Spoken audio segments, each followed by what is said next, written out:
સાંતલપુર તાલુકાના મડુતરા ગામ ખાતે પીવાના પાણીની પારાયણ ગામ લોકોને 1500 થી 2000 રૂપિયા ખર્ચી ટેન્કર મંગાવે છે. પાણી પીવા મજબૂર બન્યા છે. પાણી પુરવઠાની બેદરકારી સામે આવી છે. પાટણ જિલ્લાના સાંતલપુર તાલુકાના મડુતરા ગામ ખાતે ઉનાળાની શરૂઆત થતાની સાથે જ પીવાના પાણીની પારાયણ સર્જાય છે. લોકો પીવાનું પાણી અને વાપરવા માટે પાણી માટે ટેન્કરના 1500 થી 2000 રૂપિયા ખર્ચી રહ્યા છે. નર્મદા નિગમની કેનાલ છેલ્લા 1 મહિનાથી બંધ કરાતા પાણીની પારાયણ સર્જાય છે. નર્મદા નિગમ દ્વારા કેનાલમાં કામગીરી પણ શરૂ કરવામાં નથી આવી. કચ્છ બ્રાન્ચ કેનાલની અંદર પાણી બંધ કરી દેતા લોકો મુસીબત વધી રહી છે. સાથે જ પાણી પુરવઠા વિભાગ દ્વારા પણ ગ્રામ્ય વિસ્તારો સાંતલપુર તાલુકામાં પાણી પહોંચાડવામાં નિષ્ફળ ગયા છે. ત્યારે લોકોની માંગ ઉઠવા પામી છે કે સરકાર તાત્કાલિક ધોરણે ટેન્કરોની વ્યવસ્થા કરે અને યોગ્ય વ્યવસ્થા કરી પાણી પુરવઠો સાંતલપુર તાલુકાના ગ્રામ્ય વિસ્તારમાં પહોંચે અને લોકોને પીવાનું પાણી મળી રહે તેવી માંગ ઉઠવા પામી છે. જેકેએસની ગુજરાતી સાથે મનુ ઠક્કર, રાધનપુર. આહિર વિરમભાઈ માણભાઈ, ઉપસરપંચ મડુતરા ગામની અંદર હાલ કફોડી સ્થિતિ બની છે અને પાણી પૂરતું પીવાનું મળતું નથી.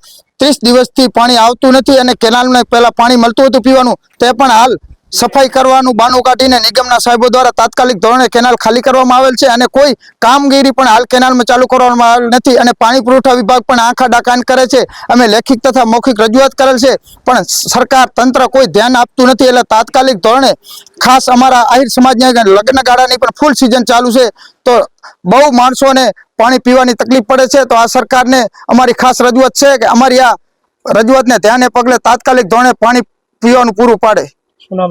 આહિર વિરમભાઈ માણભાઈ, ઉપસરપંચ મડુતરા. અમારે રોજુ મડુતરા ગ્રામની જૂથ ગ્રામ પંચાયત છે. ત્યાં કને અત્યારે એટલી પાયા વિહોણી સગવડ છે, પીવાનું પાણી પણ નથી અને લગ્નગાળાની સિઝન છે. તમામ સમાજોમાં લગ્ન છે, ખાસ કરીને આહિર સમાજોમાં લગ્ન છે અને બીજા જ્ઞાતિઓમાં પણ લગ્ન છે.